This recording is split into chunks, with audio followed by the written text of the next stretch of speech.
That's right, ladies and gentlemen. It is Commissioner Cooper. Week 9 is over, but we are not over at all. We got week 10 to get to and lots of good stuff to go over. We got waiver wire ads. We got our leaders. We got our flops. We got the doc in the house. And of course, Mr. Mallard was with some sophistication. It's time for TSS Fantasy.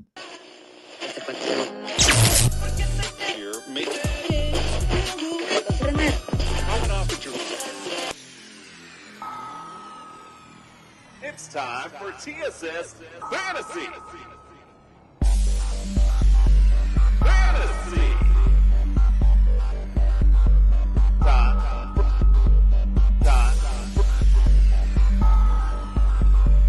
It's time for TSS Fantasy. Fantasy.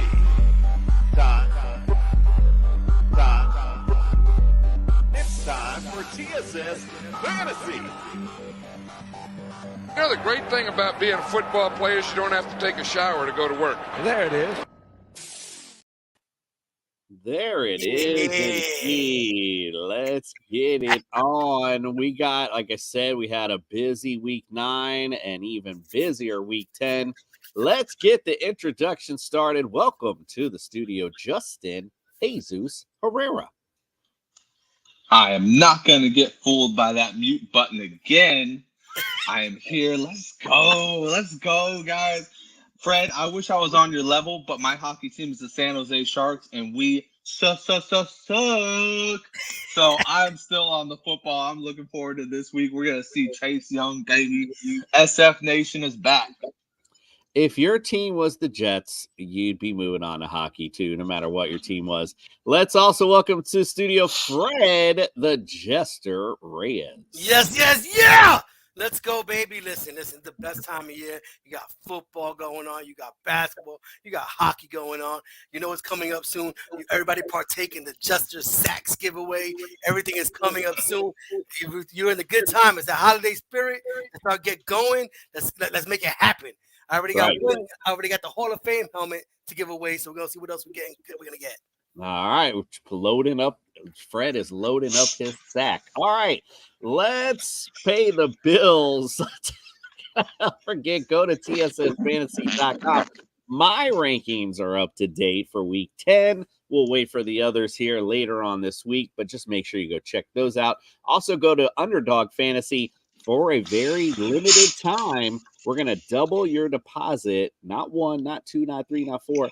$500. Get yourself a nice stack. Put your code in TSS Fantasy. Get yourself going. If I lose my first double, can I keep doubling? Yeah, no, unfortunately, it's for new customers only. You want to make sure that was said. Also, Jazz Sportsbook, don't forget about using our promo code TSS for that as well. And look for some championship bling for your fantasy champion. Look no further than Pro Am Belts. Before we bring in the doc in, quick funny story. It is a fantasy show. Just a quick fantasy story. So, Justin, I'm sure you can appreciate this. I'm in a non-PPR league. I am up 15 points, but playing Austin Eckler last night, and I have nobody. So I figure I'm in trouble. But I do figure if Austin Eckler stays out of the end zone, I might be all right. Well, of course, you know, if you watch the game script, he gets in immediately. So, of course, I'm like, all right, well, it's over. Well, I go check later in the fourth just to see what the score is. I'll be damned if I ain't up but 30, 40 yards pretty much, right, 3-4 points. Like, it's looking like feasibly good. We're getting to 3 minutes left into this ball game. I'm like, I'm going to win this fucking game. I can't believe it. And Zach Wilson decides he pulled a Zach fucking Wilson. Not only does he give this is how my luck is. Not only does he give the fucking fumble to the Chargers, they decide to run it back. And then I'm like, okay, all the way. Just run it all the way. Just run it all the way. Oh, no. Here comes the ref come running down. Oh, no. He stepped out right here at the 2 fucking yard line with 3 minutes to go. What else are the Chargers going to do? They had to run the football. And I'm like, oh, my God. So, of course, Austin Eckler splashes in. My fucking game's over. I hate fantasy football. Let's bring in the doc.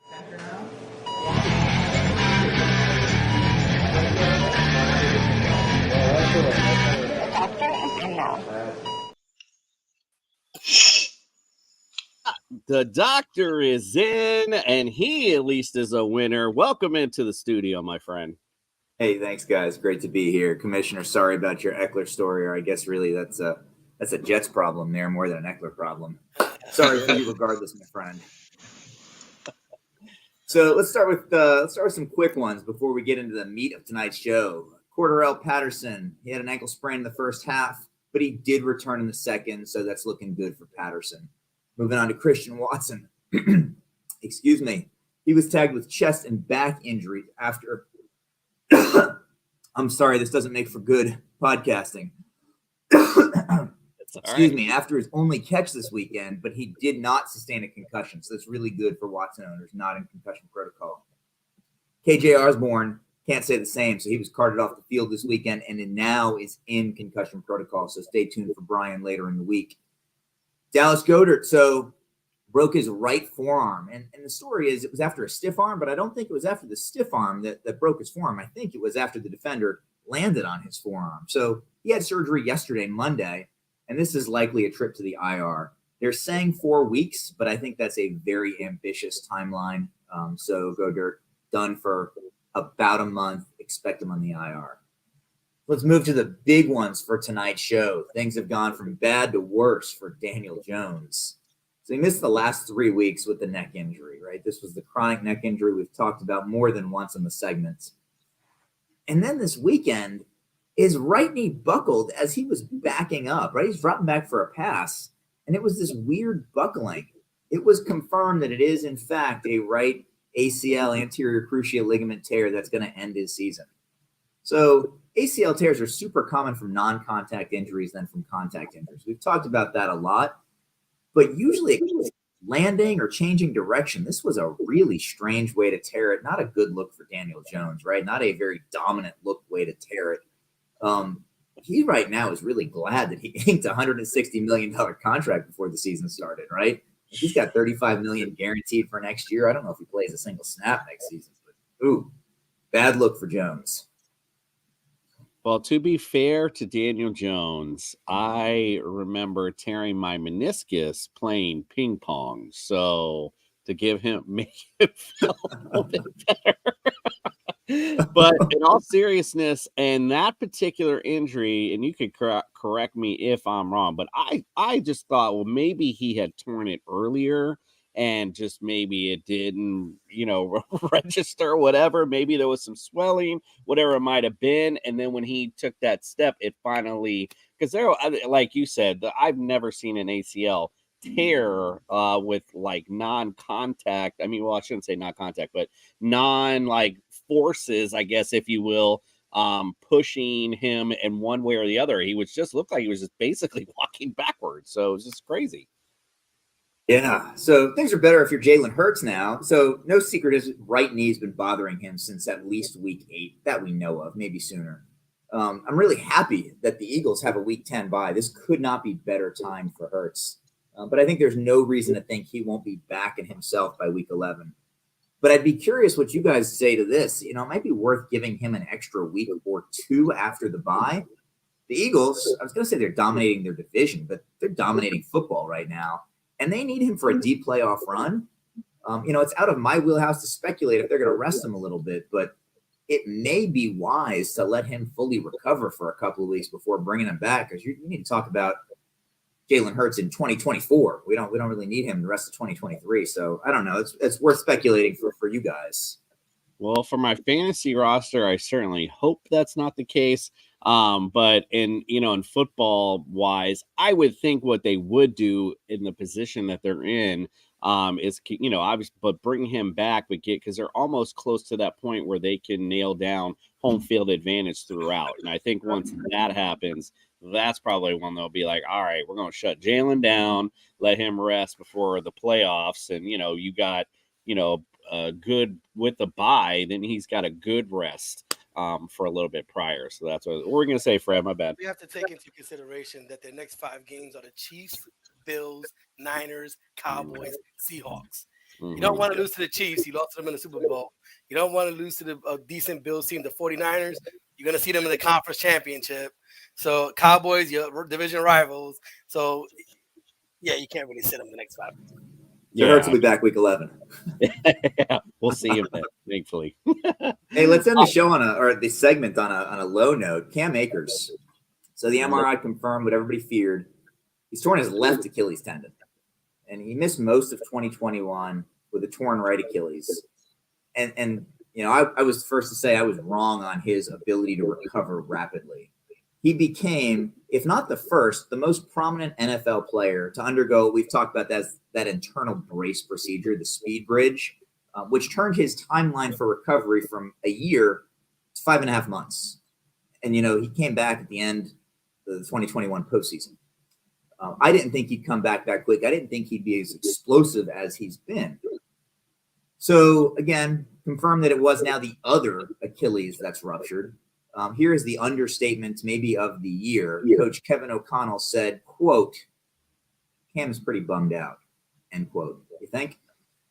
So I'm not familiar with a player, particularly a running back, making a comeback from both ankles, 2 Achilles tears.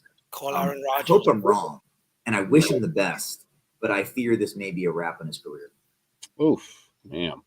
Well, sorry to hear that. I know he's had some, you know, but he looked great after the last Achilles. And like you said, though, having 2 and 1, especially on the other foot, that's devastating for sure. So, all right, Doc. Well, thanks for that sombering ass news to keep us going. That's how we transition. Well, we appreciate you. Enjoy your week. We will see you next week, my friend. Take care, gentlemen. Yes, sir. You too. Let's get to our weekly leaders.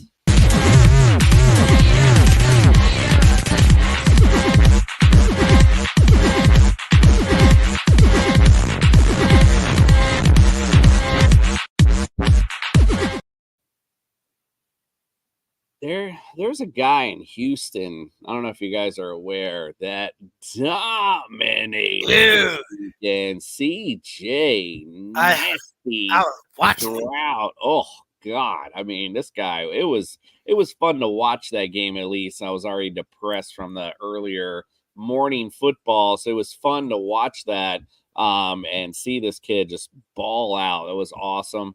41.8 points. Dak Prescott, 28.4. Jalen Hurts, 25.9. Josh Allen, 25.7. And how about someone else who balled out? Joshua Dobbs on a week turnaround. Doesn't know the people's names and comes in as your 5th fantasy QB of the week. Unbelievable job. Hats off to my friend. How do you find Josh Dobbs 5 teams in 2 years, and I can't get Zach Wilson to throw a fucking ball to his running back? Well, let me stick with Josh Dobbs. I watched that game too. That was a great game. This man just came on the field, no practice, no snap, no nothing. His coach is talking to him, and he is balling out. I mean, and that game, and Minnesota was hyped. They were like, holy shit, our season may not be trashed. You know what I mean? So yeah, much props to that guy. That's a warrior. And Arizona just gave him to the Vikings. Here you go, trade that fool away. I mean, huge props, to Dobbs. Huge props to their coach. Huge props all the way around. They did a great job scheming up for him, coming in on again, he wasn't even supposed to be playing. So it's just crazy. Guy pops in. To be the 5th QB of the week, that's just insane to me. So great job. Obviously, we have the same hitters pretty much with Dak, Jalen, and Josh, and then of course CJ Stroud's big day. Justin, let's move on to the running back with you. Rashad White ends up numero uno, 27.9. Ramondre Stevenson makes a return, 22.9. Josh Jacobs, 21.8. Austin Eckler, go fuck yourself with 21. And Keaton Mitchell ends up 5 here, 20.4. That's amazing. God, it's been hurt. Listen, I was already done. I had already been like, I put my stuff. I'm like, I'm already, I lost. And all of a sudden I just got all hyped up. I was like, oh my God, I'm going to win. I can't believe it. And then that happened. Oh my God. Anyway. All right. My bad. Justin, tell us, give me somebody off this leaderboard that caught your eye. Well, as somebody who hopes that Austin Eckler is a future guest on our show, I sincerely apologize for my co-host's language. It was not your fault. That was all Zach Wilson's fault. So fuck He's you, a fantasy Zach guy. Wilson. He gets it. He gets it. He's a fantasy guy. Times he has like him on his team. Like I wonder out of how many leagues. One guy I want to focus in on is Rashad White. This is a guy who a lot of people have been really sour on, and he came out here, and the Bucs finally used him correctly. They got him involved in the passing game, and they got him those goal line carries. I mean, come on, guys. This is a team that went to a Super Bowl. We should know how to play football and play football with our running backs. I really like what they did. Keaton Mitchell, I think, is kind of like he showed up. I don't know what to think of it because it was all garbage time, like all garbage time. It's like when when a quarterback comes in as a backup and absolutely shreds the defense. You're like, oh, that's cool, but what does it really mean? You know what I mean? So I'm not really putting too much behind that. It was a nice performance. Seattle sucks. We all knew that. And then, it's nice to see my boy Mondre back on the list. I've been waiting for this man to fucking come around for a while now. Like, come on, Mondre, let's put a couple of these together. It's playoff time. I got you on a lot of playoff teams, Mondre. I want you to start eating. So just so you know, for you just came out of it but for the majority of that whole take, you sounded like you were a fucking alien. Just so Dude, you know. sounded like you were still in Halloween with an No, you know what he sounded like? One of Awesome. those smoker PDAs where he's like, I'm I can't. Rest in peace, Terry. Rest in peace, Terry. We shouldn't be saying that, but rest in peace. It's so fucked up. All right. Now I don't want to do it. I don't want to do it. I can't even. All right, receivers. Let's talk about fantasy stuff. All right, fantasy receivers. Tank Dell. I mean, off the day, CJ Stroud had 29.6 points. CD Lamb 28.1. Noah Brown. Wow, like this guy shows up out of nowhere. 27.3. Amari Cooper, 24.9. Stephon Diggs, 22.6. Fred, how about you, my friend? Anyone on the receivers here that caught your eye? Well, I'm really glad Amari Cooper came through. You know, he's been having an up and down season, but what better game to pick to bring Deshaun back than the Arizona Cardinals, so you guys can get back to working together, get used to each other. 139 yards, 5 receptions, a touchdown. Deshaun looked good. So, hey, Cleveland looks like they might be on the way up. Decent quarterback, good, run game, big-time wide receiver, awesome defense. You got to watch that division because every team in that division is good. See, this is what I was saying. Now, in our little group text, we were kind of going back and forth in our league text, and I was talking a little trash on the Jets, and but this is what I mean though. I don't think the Jets D ain't the Browns D. That's all I'm gonna tell you right now. That Browns defense is nasty. I think the Browns definitely got what it takes to move on, especially deep run in this playoff. Justin, let's go to tight ends. Dalton Schultz ends up at 27, numero uno on the week. Cole Kmet had a great day as well, 23.5. Cade Otton with 23 points. Jake Ferguson, a friend of the show, it feels like, with 22.1. And Jonnu Smith. I wish Jordan was in tonight because I think he put him on his ultimate DFS as well, coming in at number 5. What do you say, my friend? Who caught your eye here?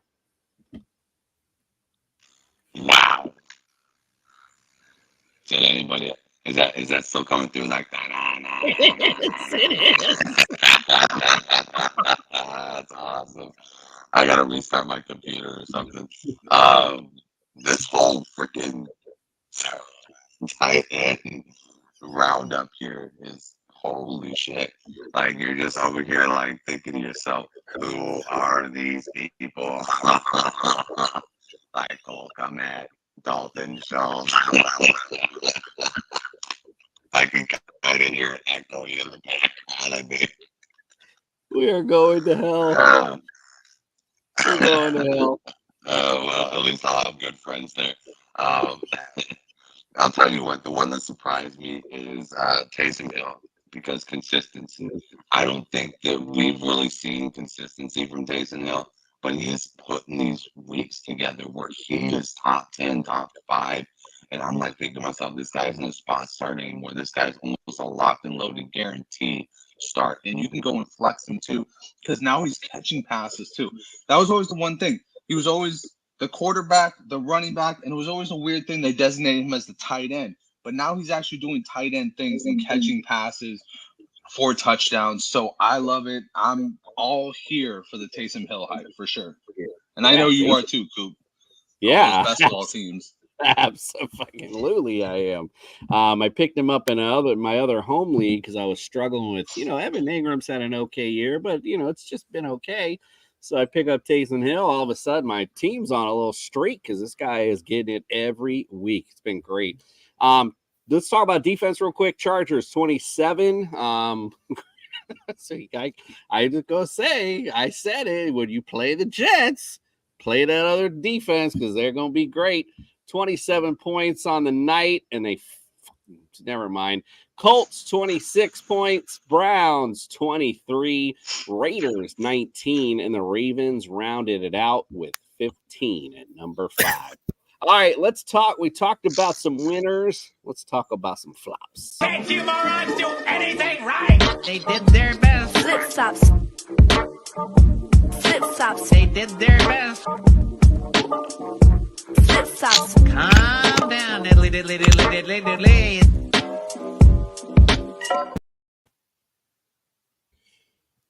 George, welcome into the building. Sorry, our compadre had to come out and come back in. He sounds like he's Satan's horror right now. George wants to know, should he trade Kenneth Walker for Bijan? And I'll go to you, Fred, but I will simply just say this is a simple one for me. Hell fucking no. Sorry. Well, no, I take that back. If you're in a dynasty league, yeah. But if you're just in a regular redraft, no. I like what Kenneth Walker does for the Seattle team.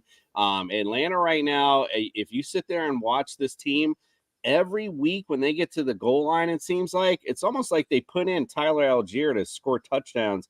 He plays almost as much, if not, I don't have the percentages in front of me, so I can't give you the exact numbers. But he plays a pretty good percentage of the snaps. I know Charbonnet's looked okay, I guess, but the way Kenneth Walker has come out, I would still trust in him. I'd stick with Kenneth Walker. We do appreciate your comment, my brother. We do appreciate you. Fred, do you agree, or would you make this trade? Just to play devil's advocate, I was actually thinking I would take Bijan Robinson only because of the division he's in. It's really, really weak, and they have a bunch of games left over there. I mean, he is everything. They just put Heineke is the quarterback now, right?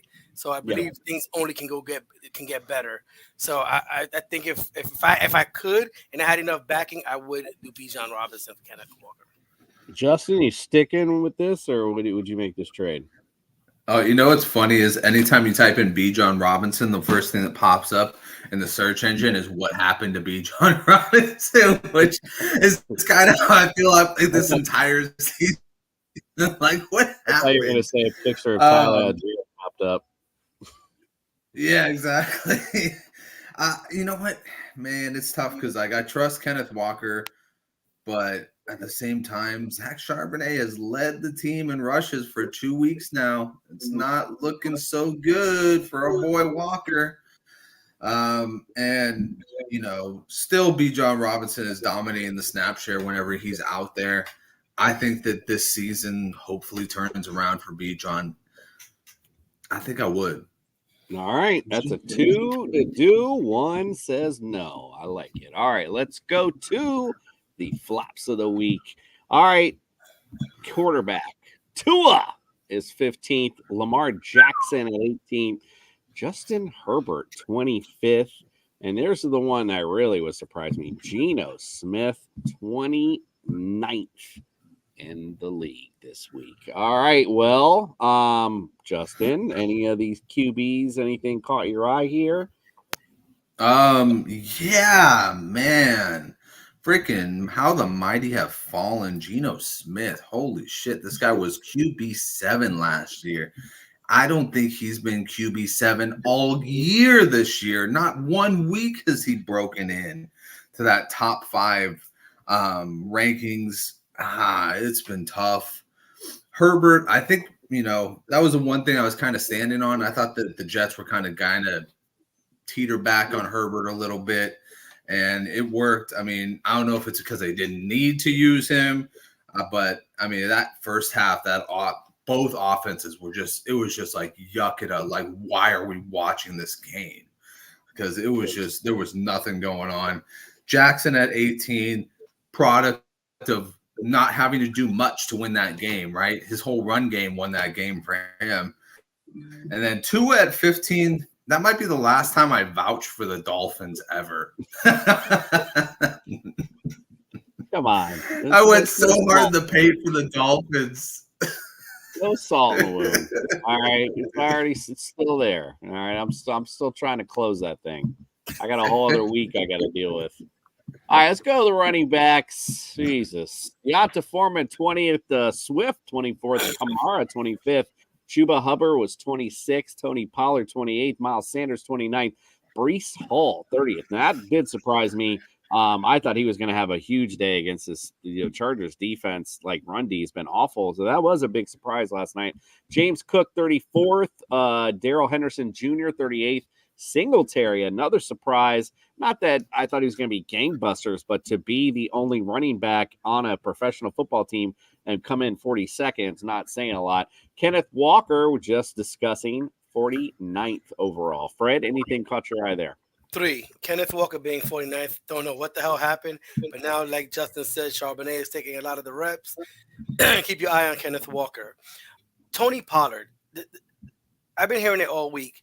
Tony Pollard is not a power back. Dallas needs a power back to play football the way they play, and they totally using Tony Pollard wrong.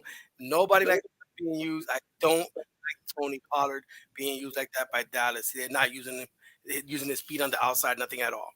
The one that really pissed me off, who plays on my team that didn't show up, was Alvin Kamara. You're playing the Chicago Bears, dude, and you get 9 attempts for 26 yards? Bro, 9 attempts, 26 yards, 2.9 a carry. You cannot do that. You cannot do that, Alvin Kamara. We're on the playoff hunt. Let's go, bud.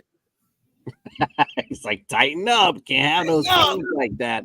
But as far as the Seahawks are concerned, all the way around, the Seahawks perform bad. Geno Smith, you're going to hear some names in here as well. We'll go to the receivers. Mike Evans was 21st. Tyreek Hill was 22nd. Terry Scary, 25th. DeAndre Hopkins, 27th. Jordan Addison, 29th. Jalen Waddle, 39th. Jamar Chase, 40th.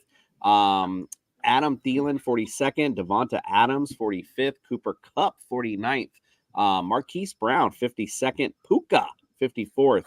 And here we go. Tyler Lockett, 55th. And DK Metcalf, 56th. They were back-to-back. How crazy is that? DJ Moore, 58th. KJ Osborne, 73rd. Chris Godwin, 75th.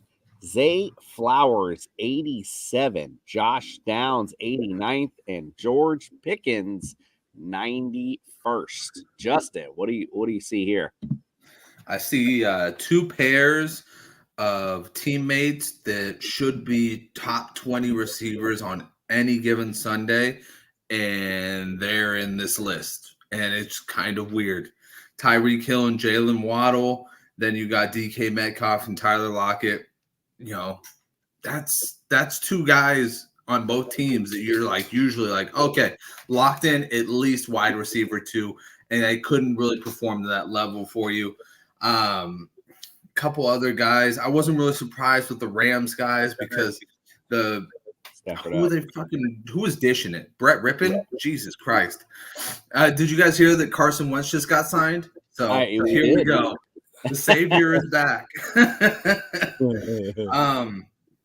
And then you know what? Another one that was kind of surprising was Chase at 40. I know T. Higgins had himself a day, but I mean Chase, Jesus Christ, he just burned my 49ers, and now you're telling me he couldn't burn a secondary that was like down to like its third cornerback? Is a little bit concerning there. And then I guess the final one would be Devontae Adams because he didn't even get a catch until like the end of the third quarter. That was weird. That was really weird. Super weird indeed. Yeah, considering he was the driving force probably of getting all those guys out of there. You're just like, oh, you get the fuck out of here. McDaniels sucks. Yeah, that was strange that they feel like he wasn't getting fed enough, and which is just strange how you're not feeding your best athlete on the field. And it was like not even that he didn't get a catch. Like he was getting like I think he had one target within the first 2 quarters. Like he really was. You were not even trying to feed him at all. Right. It's really strange. Very expensive decoy at least. Let's go tight ends. Kyle Pitts 17th, Logan Thomas 23rd, Trey McBride 27th. Travis Kelce, 29th. Another one of my players. You lost? What? And Michael Myers, 34th. Is there anybody here that caught your eye here other than Travis Kelce, your boy, Fred? Oh, three receptions for 14 yards and you beat Miami. How the hell did you do it? That's fine to. He was big. Him and Kamara just let me down this week, boy. Mayor, I really thought him playing the Giants, I thought he was going to get more than 2 receptions, 5.5 yards per catch. I thought he was going to have a way bigger day, and he did not take it. I mean, don't get me wrong. They scored 30 points, but Mayer was no part of it. It was all the running game. They ran all over the Giants. Josh Jacobs just absolutely killed it. I'm going to put the Dolphin game to bed, but I do want to say that earlier in that game when they called that fumble, the Tyreek Hill, the pass, and the fumble. 99.9% of the time, they call that an incomplete pass, period. He just caught it.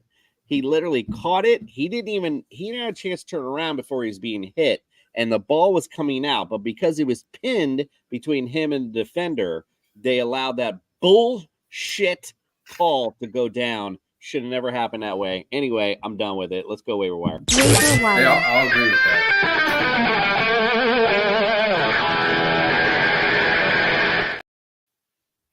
Sorry, Justin, did you say you agreed with that?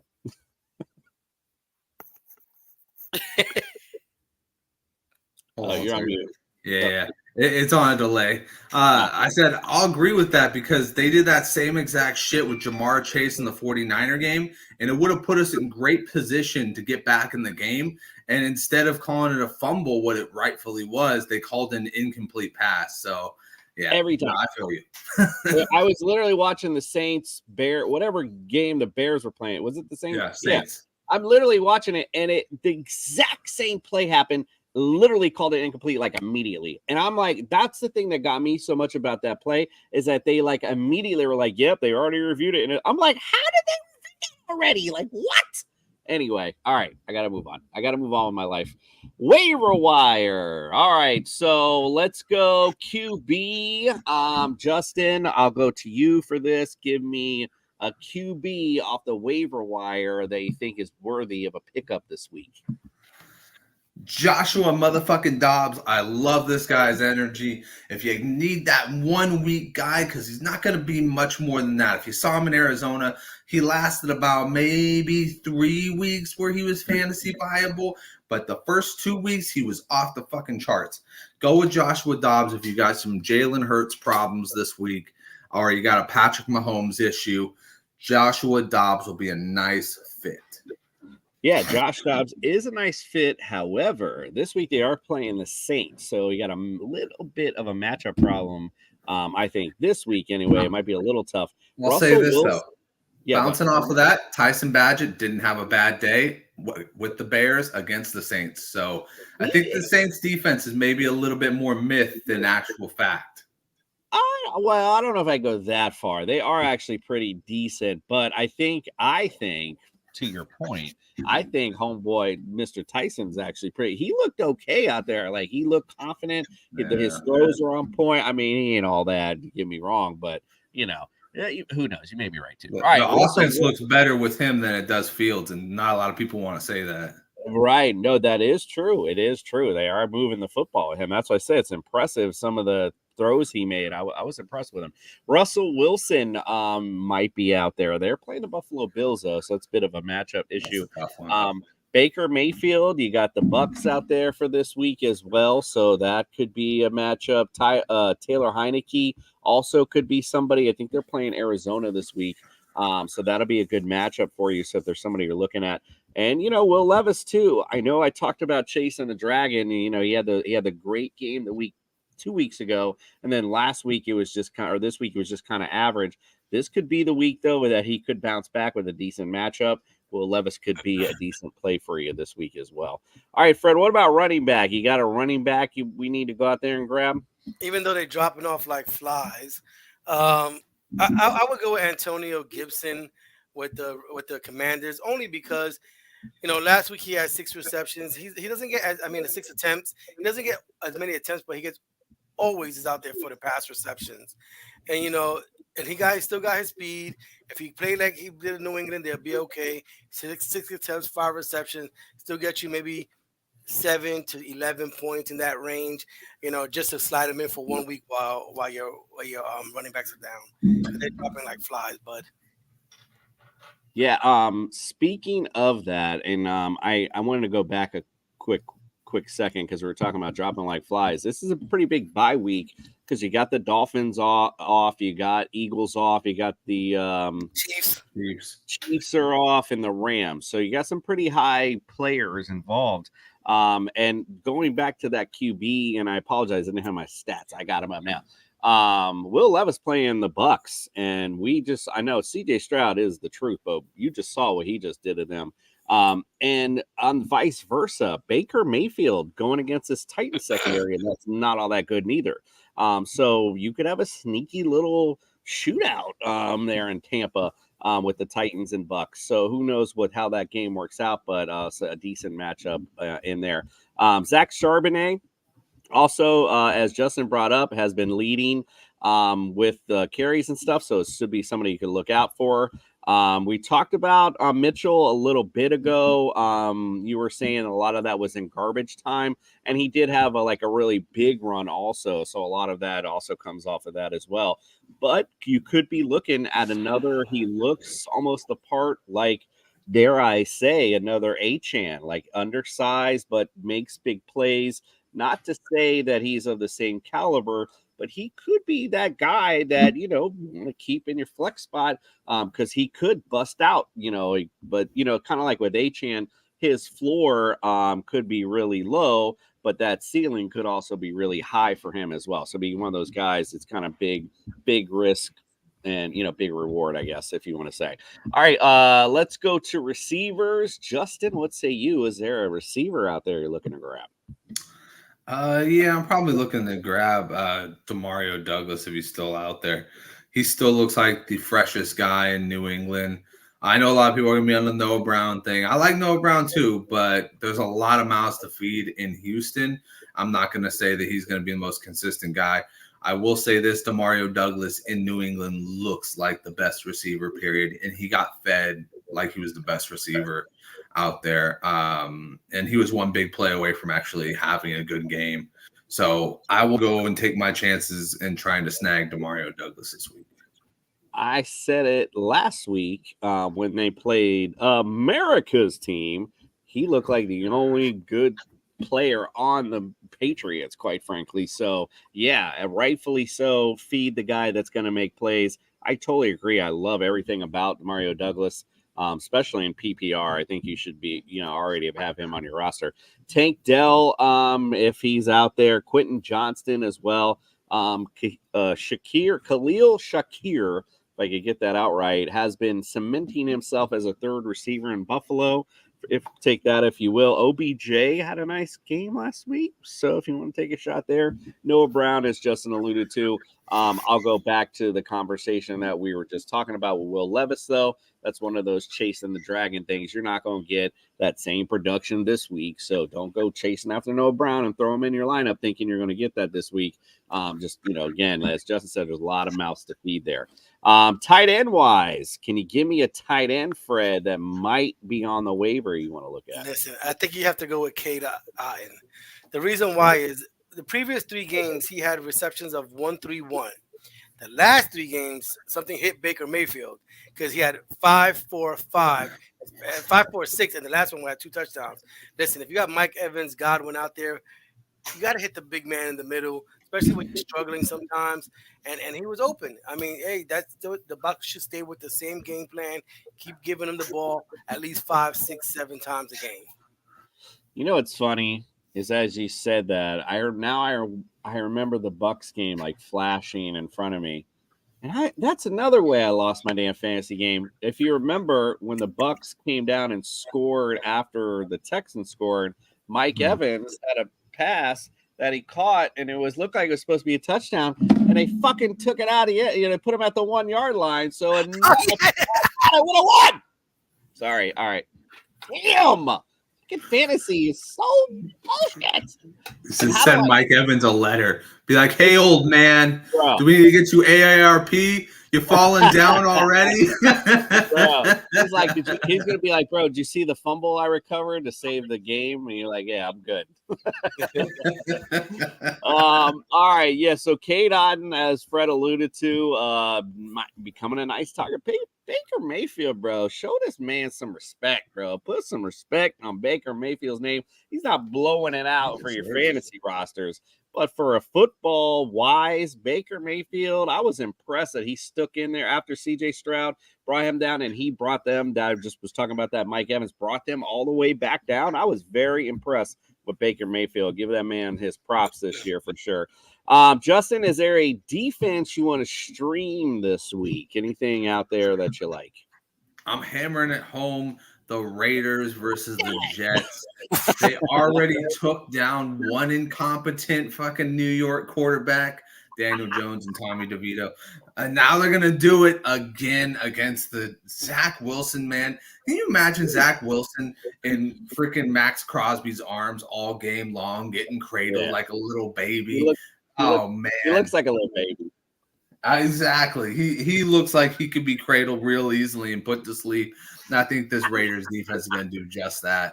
They are for real. Like, this Raiders defense is really good, but they just had terrible coaching. I think that, might see a little resurgence here. We might be saying Raiders a little bit more in our picks, boys. Raiders. They've been playing pretty good. I agree. Panthers on this Thursday night game against Chicago could be a matchup, or Chicago against the Panthers could be either one. Steelers this week too against Green Bay could be a nice matchup, and Falcons, we're just talking about that at Arizona, so that's a nice matchup for you up there on your wire. All right, well, it's Thursday night. Fred, I hope you got your dancing shoes on, son, because it's time for the breakdown.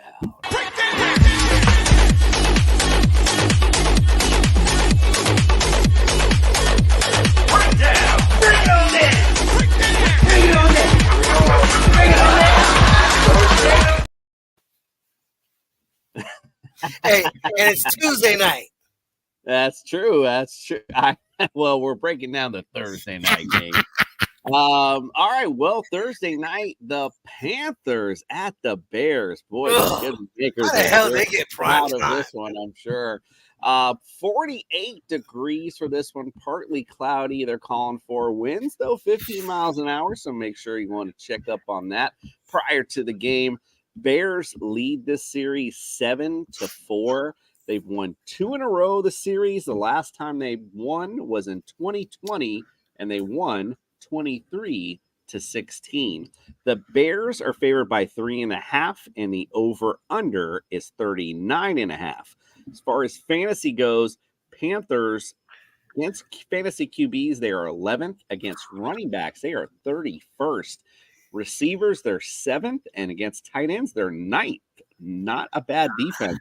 Bears, 27th against QBs, 5th against running backs, 18th against wide receivers, 30th versus the tight end. I'll go to you first, Justin. First, give me some guys you like and don't like in the matchup, and then give me your winner. So I like Bryce Young in this matchup. I think that it's going to really come into play here that the Bears have been that bad against the quarterback position.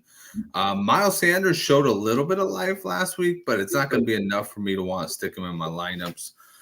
Adam Thielen, lock in, always going to be a good flex option for him. They got this young kid, Tommy Tremble, who's starting to make a little waves. I'll let him sit on the back burner and make some more waves before I add him to my team, but definitely somebody to put on your watch list. As far as the rest of the receivers, I mean, you can take a shot with DJ Chark. I'd prefer not to, but I wouldn't blame you if you did. On the other side, Tyson Badgett, man, we were just talking about it. This team looks a lot better with him as the quarterback, and it's starting to scare a lot of people because people are like, what do we do with Justin Fields? Do we give him the contract extension? Do we trade him? What's going to go down? As far as week 10 goes, I would say if you have a super flex issue and you need somebody to start because you lost either Jalen Hurts or Patrick Mahomes or Tua, I'd say it's not a bad option. Tyson Badgett, not a bad option to throw in there. The Panthers have been pretty bad this year, all in all. And then as far as the running back goes, I don't want to pick up that one. I'll go with DJ Moore and say Cole Kmet and wrap it up with that. And my win, are we picking? Are we making our picks too? Making your pick. My pick is going to be the movie theater. The movie theater is going to win because I'm going to take my wife out to a date night and not watch this fucking game. This is truly the go get a beer game for sure. This game has South Alabama versus Alabama State written all over it. I just do not care. We're on ESPN. Or what are you saying? All right, Fred, give me some guys you like and don't like. Who's your winner? I'm gonna start off with my winner this time. I think it's gonna be the Bears, and the reason why is Khalil Herbert has been a full participant in practice, so I believe he does come back for this game. He will play somewhat. Now, Justin Fields has been limited in practice, so this is my problem here because like Justin's saying, it's Thursday.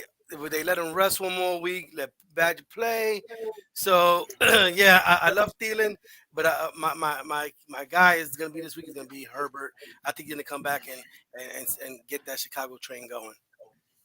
All right. Well, I like the Panthers in this one. From what I was looking at last week, Panthers won. Being on a bye is always good for them, but not last week, obviously.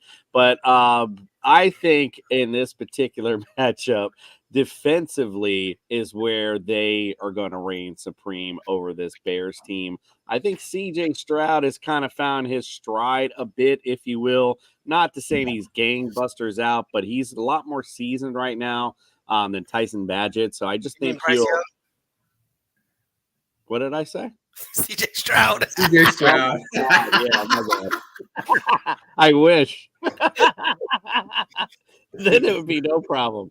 My bad. Yeah, the other guy they drafted. Again, I just think defensively, anyway, the Panthers reign supreme over there. I'll just shut the hell up because I obviously have no idea. I'll be watching hockey, bud. Yeah, that's what I mean. It's like I can't even break that game down. It's like, oh my God, are we really talking about this game? All right, well, listen, it's week 10. We got to put in our waiver requests. So I'm glad you guys stuck in with us tonight. But now we got to find out if those waiver requests are going to be sophisticated. Our boy, Andrew LeDuc, Mr. Mallard, is in for his sophistication station. Welcome to Sophistication Station. Hello and welcome to another stop on Sophistication Station. I am Andrew LeDuc, aka Mr. Mallard of the Divots and Pivots Show and Dynasty Hour Show. And we have more waiver wire pickups for you to make tonight to set your team up for a deep playoff run. Let's start with Josh Dobbs and making his debut in Minnesota, doing just enough. Sometimes all you need is a team to rally around you. With Jefferson returning soon and the rest of his weapons and the QB situation around the league being as grim as it is, Dobbs could be a top 15 QB down the stretch. I think a lot of people who owned him earlier in the season have dropped him, so look for him on your waiver wire. And then Cade Otton, tight end in Tampa, has 3 straight games of 6+ targets. Otton is still a touchdown-dependent play, but he is trending upwards, making those touchdowns more likely to happen. And then Taylor Heineke in Atlanta, now taking over fully as the starter there. Heineke gives this entire offense its best chance to succeed. His weapons are talented enough to get you around probably 13 points a week. And then Keaton Mitchell, he's getting more and more involved in Baltimore, which is notoriously a run-heavy offense. This is another instance of why not, given the other options around the league. He's got more touches than Edwards this past week, and because he ripped off a long run, we should continue to see him trending upwards, and once again, a run-heavy offense. So look for Keaton Mitchell to get some more chances to find that end zone. Once again, I am Andrew LeDuc, aka Mr. Mallard, and this was Sophistication Station. Stay classy, my friends. I'm rich, bitch! Stay classy, my friends. Get those waiver wire requests in. It's a busy week, and you got a championship to win. All right, we'll see you guys on Friday. We'll be back to break down all of Week 10, and we'll talk about the great matchup Thursday night that we will have witnessed. Well, some of us will anyway. And then on Sunday, don't forget, wake up with us at 8 a.m. We'll be here. We got a great lineup on the Fantasy Sports Corporation to get your team ready to win your championship. All right. Well, we appreciate you guys. Hit that subscribe, like, hit a comment. We appreciate you, and we are out.